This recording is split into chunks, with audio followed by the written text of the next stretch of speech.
Hello student, आप सभी लोगों का महादेव जी के क्लास में स्वागत करता हूं। आज हम पढ़ाने वाले हैं आपको अगले गवर्नर जनरल के बारे में बताने जा रहा हूं, जिसमें हमें आज जानना है सर जॉर्ज बार्लो, मिंटो और लॉर्ड हेस्टिंग्स। पहले हमने वारेन हेस्टिंग्स के बारे में बताया था, आज हम लॉर्ड हेस्टिंग्स के बारे में बताएंगे और लॉर्ड एमहेस्ट के बारे में बताएंगे, लॉर्ड एडम्स के बारे में बताएंगे। इन सब के कार्यों का उल्लेख हम आज करने जा रहे हैं। चलिए आइए बात कर लेते हैं। हम लोग सबसे पहले लॉर्ड वेलेजली की सहायक संधि तो कंप्लीट कर लिए हैं। लॉर्ड वेलेजली के आगे हम आज बात करने जा रहे हैं कि आगे कौन सा गवर्नर जनरल बनाया गया था। चलिए आइए बात कर लेते हैं। आगे जो गवर्नर जनरल लॉर्ड वेलेजली के आगे जो गवर्नर जनरल बनाया गया है उसका नाम है सर जॉर्ज बार्लो। क्या नाम है? Sir George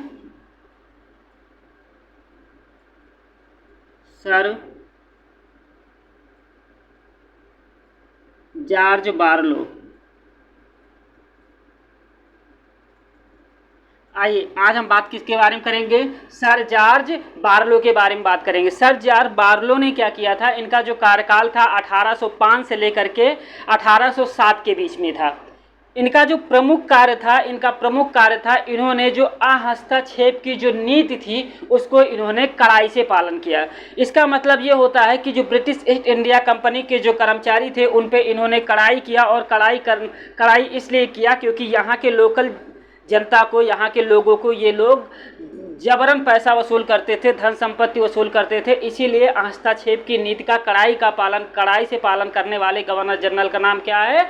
sir George Barlow. ठीक, सर जॉर्ज बार्लो का कहना था कि इन्होंने मराठों के प्रति शांति की नीति अपनाई, क्योंकि मराठे उस समय अपने चरम उत्कर्ष पर पहुंच चुके थे और ये लोग क्या करना चाहते थे कि चारों तरफ से दुश्मनी मोल लेना नहीं चाहते थे। इसीलिए ये लोग एक एक क्षेत्र को विजित करने का निश्चय किया। इसीलिए मराठों के प्रति इनकी शांति की पूर्ण नीति इनको बनाए रखने में ही इनको अपने को उचित समझा। चलिए आइए बात कर लेते हैं सर जॉर्ज बार्लो के। उसमें सर जॉर्ज बार्लो के बारे में ज़्यादा उल्लेख तो नहीं मिलता है, लेकिन फिलहाल जो भी मिलता है आपके एग्जाम के बेस से बहुत ज़्यादा इंपॉर्टेंट है। चलिए आइए बात कर लेते हैं इनके कार्यकाल। ठीक, 1805 से 7 के बीच में सर जॉर्ज बार्लो का कार्यकाल था। ठीक, इनके जो प्रमुख कार्य थे, इनका जो प्रमुख कार्य था, पहला कार्य कौन सा था?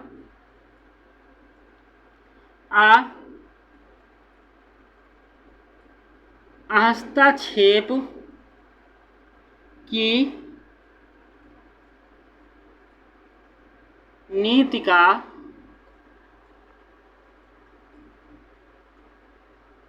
कड़ाई से पालन किया।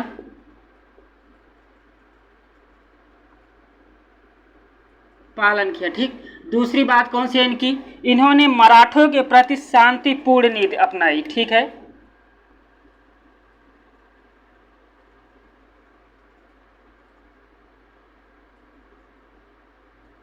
मराठों के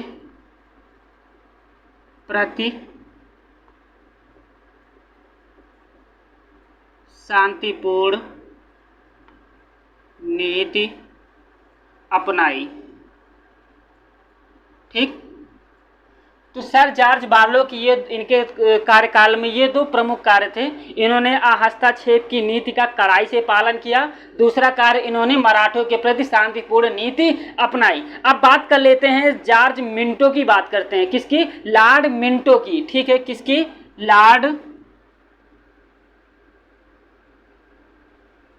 लॉर्ड मिंटो। ठीक, आइए बात कर लेते हैं लॉर्ड मिंटो के बारे में। देखो, जो लॉर्ड मिंटो थे, इनका जो कार्यकाल था, ठीक, इनका 1805 से 7 था, तो इनका 1807 से 13 के बीच में था। ठीक, इनके भी कुछ प्रमुख कार्य ही हैं लॉर्ड मिंटो के समय में। ठीक, जो रणजीत सिंह ने 1809 में, ठीक, राजा रणजीत सिंह अमृतसर के थे। ठीक, पंजाब के राजा थे। ठीक, इन्हीं के समय में अंग्रेजों के द्वारा और इनके द्वारा, राजा रणजीत सिंह के द्वारा अमृतसर की संधि हुई थी अंग्रेजों की तरफ से। ठीक, अंग्रेजों की तरफ से संधि पर हस्ताक्षर करने वाले का नाम, जिसका नाम था चार्ल्स मेटकाफ। आपसे क्वेश्चन इसमें लॉर्ड मिंटो के उसमें ये पूछा जाएगा कि अमृतसर की संधि किसके समय में हुआ था। तो अमृतसर की संधि किसके समय में हुआ था? लॉर्ड मिंटो के समय में हुआ था। लेकिन अमृतसर के संधि पर किसने ब्रिटिश की तरफ से हस्ताक्षर किया था? ठीक, तो अंग्रेजों की तरफ से, ठीक, अमृतसर की संधि पर हस्ताक्षर करने वाले का नाम क्या है? Charles Metcalfe. ठीक, तो इनके भी कुछ दो ही पॉइंट इंपॉर्टेंट है। ठीक, आइए उनको नोट कर लेते हैं। इनके समय में राजा रणजीत सिंह से 1809 में, ठीक,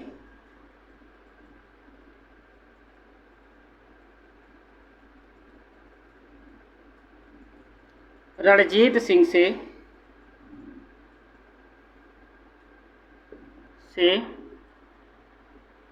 1809 में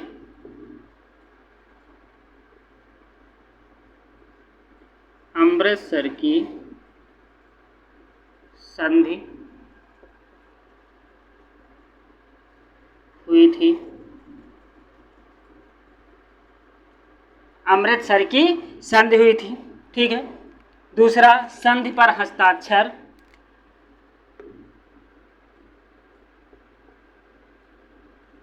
संधि पर हस्ताक्षर अंग्रेजों की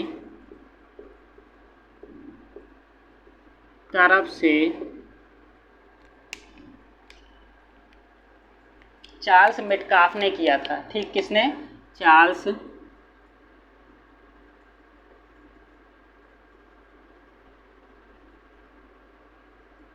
मेटकाफ ने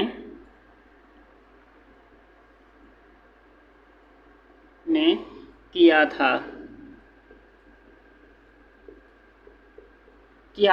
ठीक, सर जॉर्ज बारलो और लॉर्ड मिंटो, इन दोनों के बीच में इतना ही वर्णन आपके एग्जाम के बेस से इम्पॉर्टेंट है। ठीक, अब बात करते हैं। अच्छा, लॉर्ड मिंटो का कार्यकाल नहीं लिखा गया है, चलिए लिख लेते हैं। लॉर्ड मिंटो का कार्यकाल 1807 से 13, ठीक, 1807 से 13।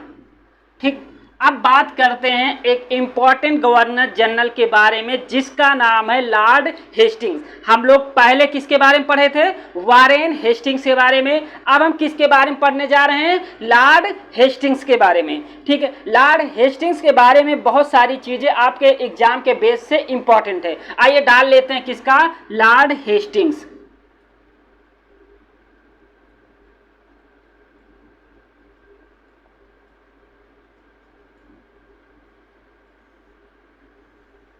ठीक है, चलिए बात कर लेते हैं थोड़ा सा लॉर्ड हेस्टिंग्स के बारे में। ठीक, इनके समय में कहा जाता है कि इन्होंने हस्तक्षेप की नीति को परित्याग कर दिया। ठीक, मतलब इन्होंने हस्तक्षेप की नीति के तरफ कोई ध्यान नहीं दिया। इनके जो ब्रिटिश कर्मचारी थे, इन लोगों ने यहाँ पे शोषण करना स्टार्ट कर दिया था। इसके समय में, ठीक, ब्रिटिश प्रभुसत्ता जो थी, ठीक, इनके समय में भारत में ब्रिटिश प्रभुसत्ता इसी के समय में, लॉर्ड हेस्टिंग्स के समय में स्थापित हो गई। इन्हीं के समय में घटना घटती है आंग्ल नेपाल युद्ध के बारे में। आंग्ल नेपाल युद्ध कब हुआ था? 1814 से 16 के बीच में हुआ था। कारण क्या था? ठीक, अंग्रेजों ने नेपाल पर युद्ध कर दिया। ठीक, लेकिन युद्ध करने के बाद इन्होंने गढ़वाल, कुमायूं, ठीक, शिमला, रानीखेत और नैनीताल, इन सब पर अंग्रेजों का कब्जा हो गया, अधिकार हो गया। ठीक, गोरखाओं ने काठमांडू में ब्रिटिश रेजिडेंट रखने के लिए स्वीकार कर लिए। ठीक, स्वीकार करने के बाद इनकी 1816 में संगौली के संधि के तहत काठमांडू में ब्रिटिश रेजिडेंट रखना स्वीकार कर लिया गया। ये तो था कुछ आंग्ल नेपाल युद्ध के बारे में। अगर हम सही शब्दों में, इसको सिंपल शब्दों में बात करें, ठीक, तो लॉर्ड हेस्टिंग्स के समय में अंग्रेजों ने नेपाल पर भी युद्ध किया। युद्ध के तहत इन्होंने कई प्रमुख क्षेत्रों को अपने कब्जे में ले लिए। हताहत होकर के जो गोरखा लोग थे अंग्रेजों से संगौली की संधि कर लेते हैं और उसी संधि के तहत काठमांडू में एक रेजिडेंट रखना स्वीकार कर लेते हैं। ठीक, ये घटना आंग्ल नेपाल युद्ध की घटना जो है वो लॉर्ड हेस्टिंग्स के समय में घटित हुई। अब बात कर लेते हैं लॉर्ड हेस्टिंग्स के समय में पिंडारियों का दमन भी किया गया। बात करते हैं पिंडारी थे कौन। देखो, जो पिंडारी शब्द है ये मराठा भाषा का एक शब्द है। ठीक, पिंडारी जो थे एक लुटेरों का दल था। ठीक, इसमें हिंदू मुस्लिम दोनों शामिल थे। ठीक, इनका पिंडारियों को मराठों का समर्थन प्राप्त था। ठीक, और मराठा सरदार मल्हार राव होलकर ने पिंडारियों को एक सुनहरा झंडा दिया था। ठीक, और सुनहरा झंडा दिया था। ठीक, लेकिन मेलकम ने ठीक, क्योंकि पिंडारियों ने क्या किया था, ठीक, मराठों का युद्ध में बहुत ज़्यादा सहयोग किया था, इसीलिए मराठा सरदार मल्हार राव होलकर ने इनको सुनहरा झंडा प्रदान किया था कि जो पिंडारी हैं जिनको कोई भी तंग नहीं कर सकता था। ये लोग दूसरे राज्य को लूटते थे और लूटे हुए धन को कुछ हिस्सा अपने पास रख करके बाकी मराठा सरदारों के पास भेज दिया करते थे। लेकिन जब मेलकम ने यहाँ आकर मेलकम था कौन, इन्हीं का एक जनरल था। ठीक, मेलकम ने क्या किया कि पिंडारियों को, ठीक, पिंडारियों का मराठा शिकारियों के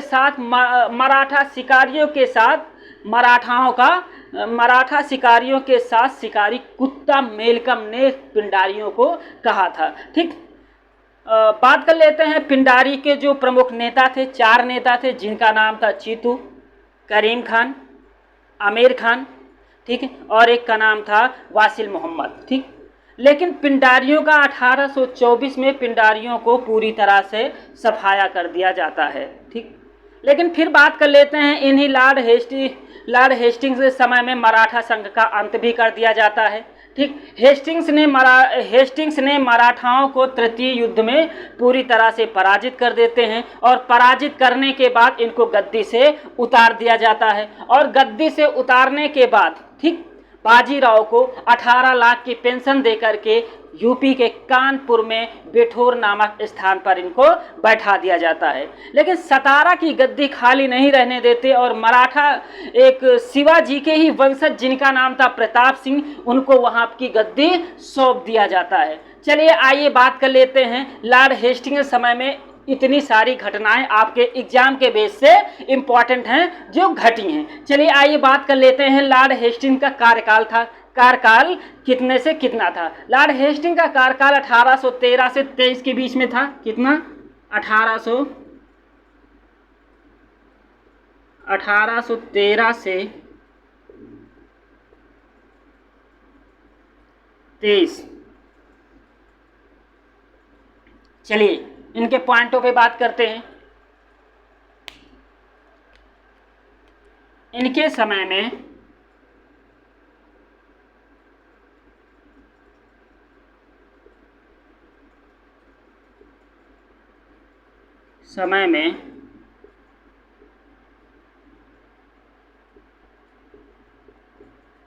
हस्तक्षेप की, ठीक, इनके समय में हस्तक्षेप की नीति का परित्याग कर दिया गया।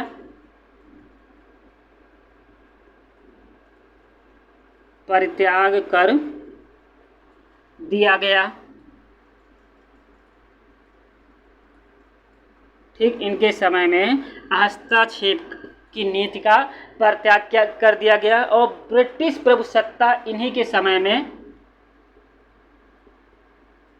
ब्रिटिश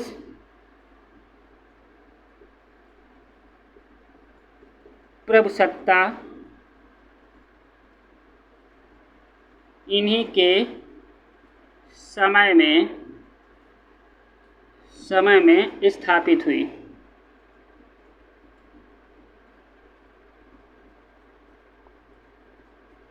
स्थापित हुई। ठीक, लॉर्ड हेस्टिंग्स के समय में आंग्ल नेपाल युद्ध हुआ। कौन सा युद्ध? आंग्ल नेपाल युद्ध।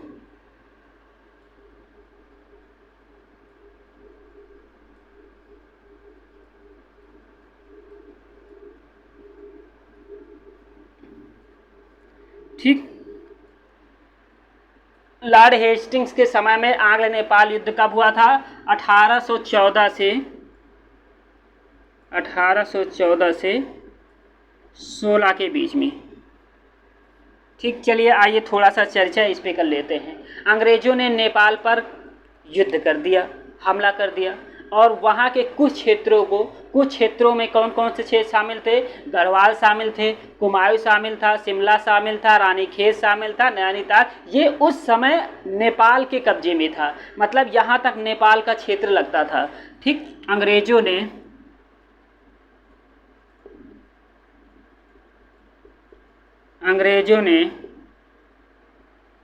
नेपाल पर युद्ध करके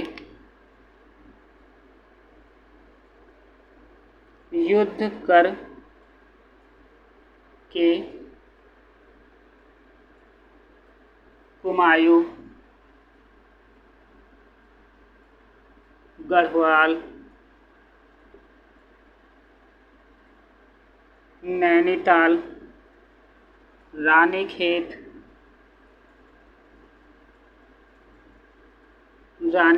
शिमला, इन पर कब्जा कर लिया। इन पर कब्जा कर लिया।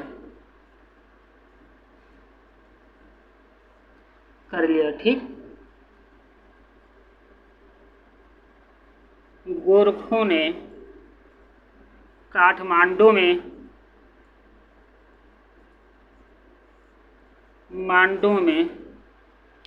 अंग्रेज रेजिडेंट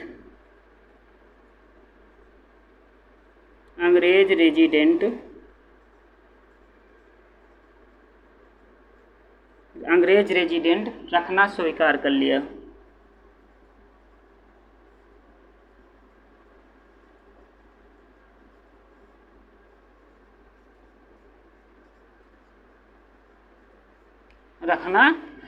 कर लिया। चलिए आइए बात कर लेते हैं संगौली की संधि के तहत। 1816 में संगौली की संधि हुई। 1816 में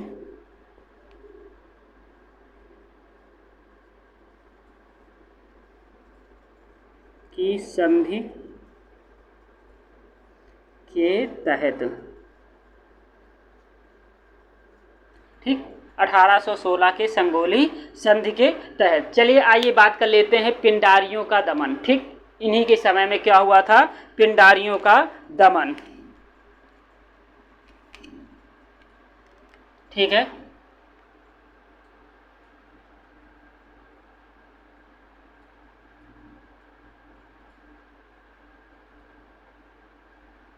पिंडारियों का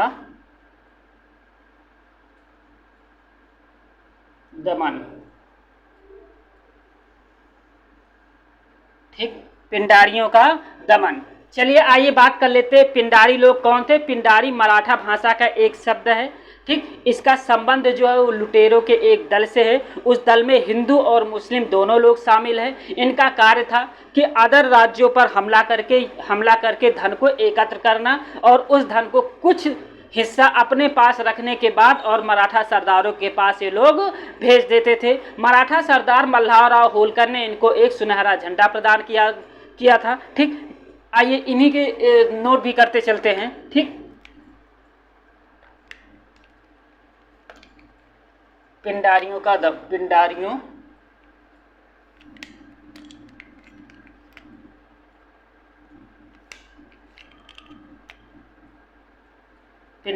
दमन।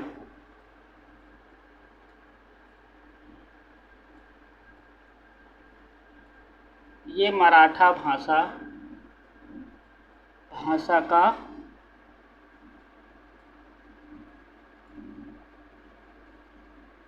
शब्द है।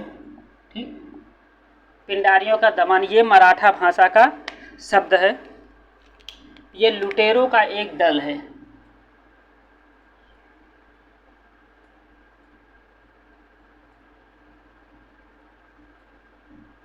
एक दल था जो मराठों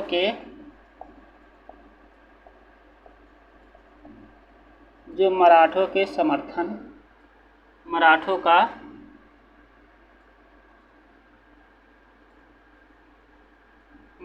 का समर्थन प्राप्त था।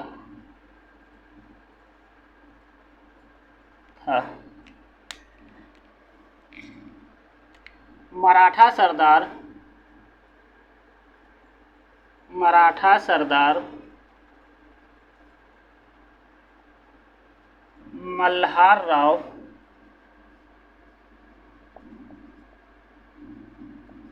होलकर ने इनको एक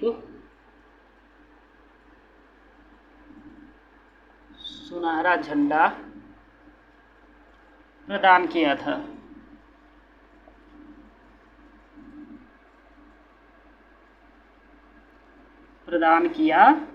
था।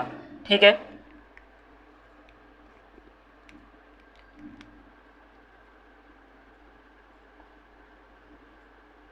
मेलकम ने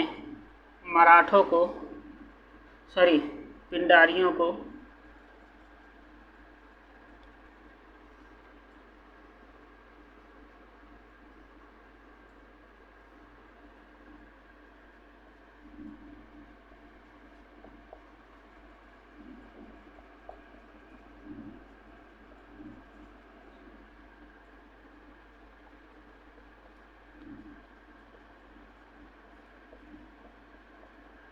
ठीक, मेलकम ने इनको क्या कहा था? मराठा शिकारियों के साथ शिकारी कुत्ता कहा था। पिंडारियों को मराठों का शिकारी कुत्ता किसने कहा था? मेलकम ने कहा था। ठीक, पिंडारियों के प्रमुख नेता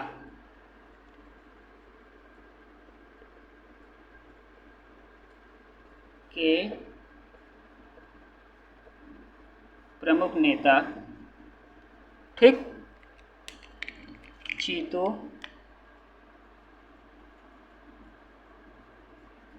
करीम, वासिल, मोहम्मद, अमीर।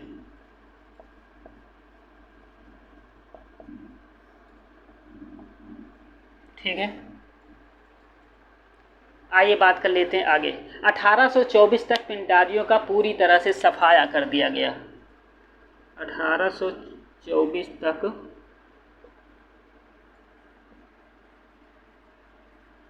पिंडारियों का पूरी तरह से सफाया कर दिया गया। ठीक, पूरी तरह से सफाया कर दिया गया पिंडारियों को। ठीक, अब बात कर लेते हैं मराठा संघ का अंत। इसी के समय लॉर्ड हेस्टिंग्स के समय में ही हुआ था। इसे भी देख लेते हैं क्योंकि ये भी पूछा जाता है। ठीक, मराठा संघ का अंत। ठीक, क्वेश्चन आपसे ये पूछा जाएगा कि मराठा संघ का अंत किस गवर्नर जनरल के शासनकाल में हुआ था? तो मराठा संघ का अंत किस गवर्नर जनरल काल में हुआ था? लॉर्ड हेस्टिंग्स के समय में हुआ था। ठीक,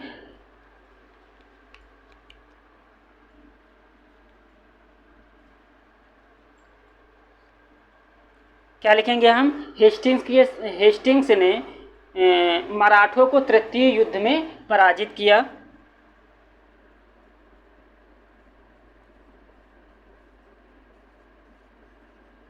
हेस्टिंग्स ने मराठों को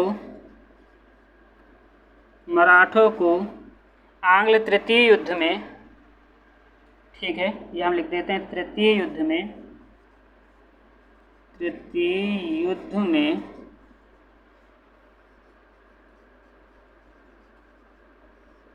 पराजित किया, पराजित किया, बाजीराव को ठीक पराजित किया।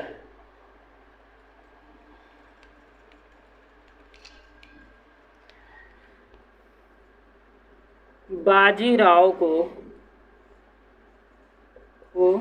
18 लाख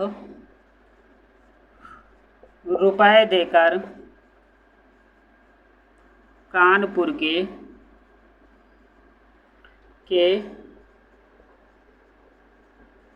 बिठूर भेज दिया गया, भेज दिया गया। ठीक, बिठूर भेज दिया गया। इनको वार्षिक पेंशन देकर के 18 लाख की वार्षिक पेंशन देकर के बाजीराव को बिठूर भेज दिया गया और सतारा की गद्दी पर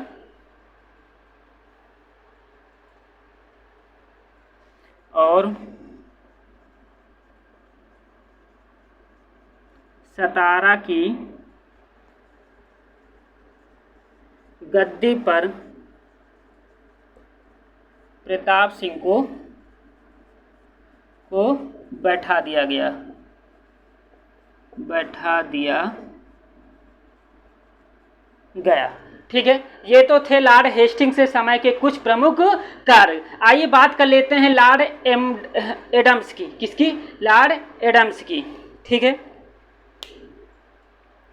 चलिए इतना हो गया है। चलिए एक बार रिपीट कर लीजिए। सर जॉर्ज बार्लो का शासनकाल कब से कब तक था? 1805 से 7 तक। हस्तक्षेप की नीति का इन्होंने कड़ाई से पालन किया। मराठों के प्रति इन्होंने शांतिपूर्ण नीति अपनाई। ठीक, आइए बात कर लेते लॉर्ड मिंटो की। इनका कार्यकाल 1807 से 13 तक था।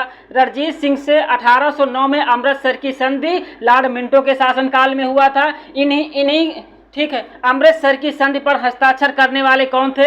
चार्ल्स मेडकाफ थे। आइए बात कर लेते लॉर्ड हेस्टिंग्स के समय में। इनका शासनकाल 1813 से 23 तक था। इनके समय में हस्तक्षेप की नीति का परित्याग कर दिया गया। ब्रिटिश प्रभुसत्ता इन्हीं के समय में स्थापित हो गई। इन्हीं के समय में आंग्ल नेपाल युद्ध हुआ। 1814 से 16 के बीच में अंग्रेजों ने नेपाल पर युद्ध कर दिया और उनके कुमाऊं, गढ़वाल, नैनीताल, रानीखेत पर, इन सभी स्थानों पर, शिमला पर कब्जा कर लिया। कब्जा करने के बाद गोरखाओं ने काठमांडू में एक अंग्रेज रेजिडेंट रखना स्वीकार कर लिया। 1816 में संगौले की संधि के तहत काठमांडू में ब्रिटिश रेजिडेंट रखना स्वीकार किया गया था। इन्हीं के समय में लॉर्ड हेस्टिंग्स के समय में पिंडारियों का दमन कर दिया गया था। पिंडारी कौन थे? ये एक पिंडारी मराठा भाषा का शब्द है। इनका पिंडारियों का काम था लूटना था।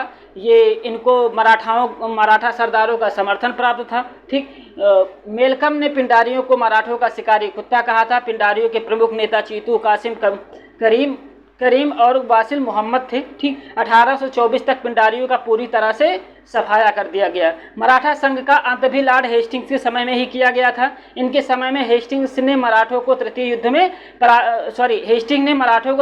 में पराजित करने के बाद बाजीराव को 18 लाख वार्षिक पेंशन दे करके यूपी के कानपुर बिठूर भेज दिया गया और सतारा की गद्दी पर शिवाजी के वंशज ठीक प्रताप सिंह को बैठा दिया गया। ये तो था कुछ आपके एग्जाम के बेस से इंपॉर्टेंट पॉइंट टू पॉइंट है। ठीक है, क्योंकि अगर और लंबा जाएगा तो इसमें बहुत सारी चीज़ें हम छोड़ भी रहे हैं, बहुत सारी चीज़ें आपके एग्जाम के बेस से बताया भी जा रहा है। चलिए आइए कुछ और देख लेते हैं। हो गया आप लोगों का?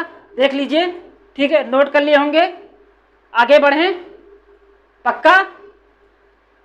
ठीक है, चलिए आइए आगे देख लेते हैं। अब हम बात करेंगे लॉर्ड एडम्स की और लॉर्ड एमहेस्ट की। ठीक, चलिए मिटा दें। ओके,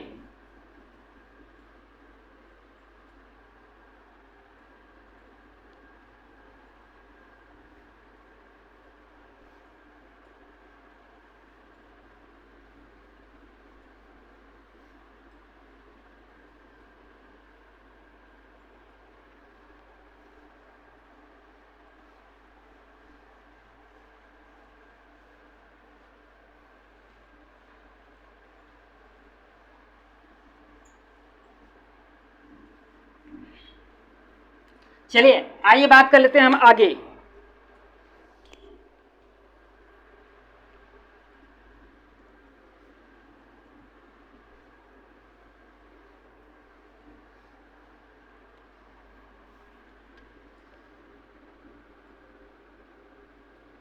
लॉर्ड एडम्स की। इनका 1823, ठीक। इनको स्थानांतरित करके भेजा गया था। इनके समय का सिर्फ एक ही पॉइंट इंपॉर्टेंट है, ठीक। वो पॉइंट है इंपॉर्टेंट है, इनके समय में प्रेस पर पाबंदी लगा दिया गया था। प्रेस पर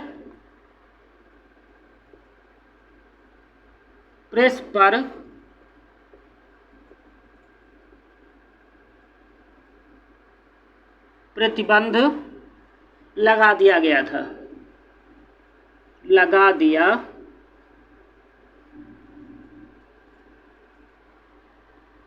ठीक। आपसे इस पॉइंट पे क्वेश्चन इस तरीके से बनेगा कि किस गवर्नर जनरल के समय में प्रेस पर पूरी तरह से प्रतिबंध लगा दिया गया था। तो आपके ऑप्शन में ये भी रहेंगे, लॉर्ड एडम्स भी रहेंगे, ठीक है। बस इनका इतना ही इंपॉर्टेंट है, क्योंकि और बड़ा तो काफी है, लेकिन आपके एग्जाम के बेस से उसमें से कुछ नहीं है, ठीक। बस इतना ही पूछा जाएगा लॉर्ड एडम्स की, प्रेस पर प्रतिबंध किसने लगाया था, लॉर्ड एडम्स से लगाया था। अब बात कर लेते हैं लॉर्ड एमहर्स्ट के बारे में। किसके?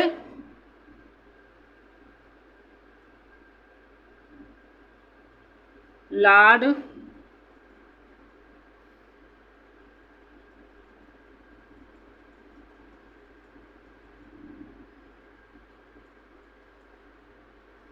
चलिए आइए बात कर लेते हैं लॉर्ड एडमहर्स्ट के बारे में। इनका कार्यकाल कब से कब था 1823 से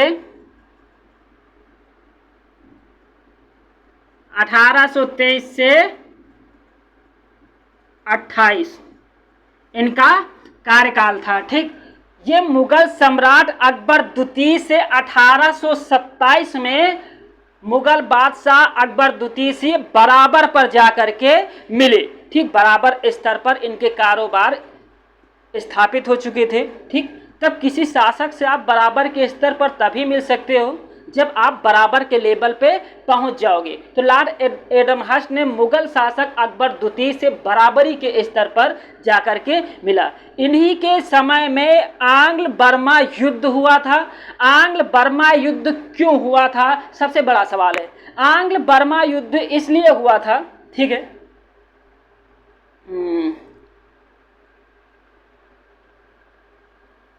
ठीक। आंग्ल बर्मा युद्ध इसलिए हुआ था क्योंकि जो भारतीय सैनिक थे, ठीक, वो बर्मा जाकर के युद्ध करने से इनकार कर दिया था। रीजन क्या था? क्योंकि हमारे धर्म ग्रंथों में समुद्र पार करना पाप माना जाता था, इसीलिए भारतीय सैनिकों ने युद्ध कर दिया और बैरकपुर की छावनी में सैनिक विद्रोह इन्हीं के समय में हुआ, ठीक है। प्रथम आंग्ल बर्मा युद्ध यांडबू की संधि से समाप्त हो गया था 1826 में। प्रथम आंग्ल बर्मा युद्ध, ठीक। प्रथम आंग्ल बर्मा युद्ध कब लड़ा गया था, कब से कब तक चला? 1824 से 26।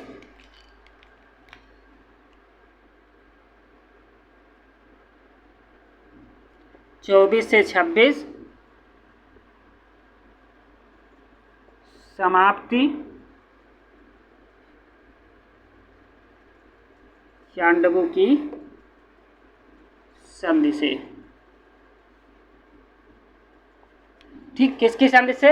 यांडबू की संधि से। कब हुई थी? 1826 में।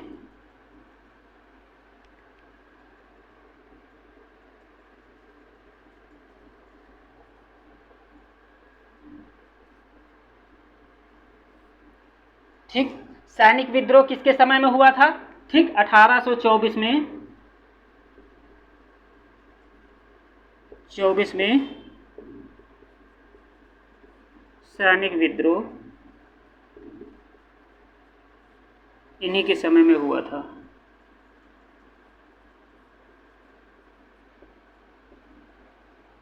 समय में हुआ था। बस आपसे एग्जाम में इतना ही इसमें पूछा जाएगा, ठीक। आंग्ल बर्मा युद्ध किसके समय में हुआ था? लॉर्ड महस्ट के समय में हुआ था। किस संधि के तहत समाप्त किया गया था? यांडबू की संधि के तहत आंग्ल बर्मा युद्ध समाप्त हो गया था। 1824 में सैनिक विद्रोह भी इन्हीं के समय में हुआ था। ठीक, और कारण क्या था? बैरकपुर में छावनी विद्रोह हुआ था। ठीक है, थैंक यू। ज़्यादा इंपॉर्टेंट है नहीं इसमें, आगे कल वाला जो लेक्चर होगा वो ज़्यादा इंपॉर्टेंट होगा। ठीक है, ओके।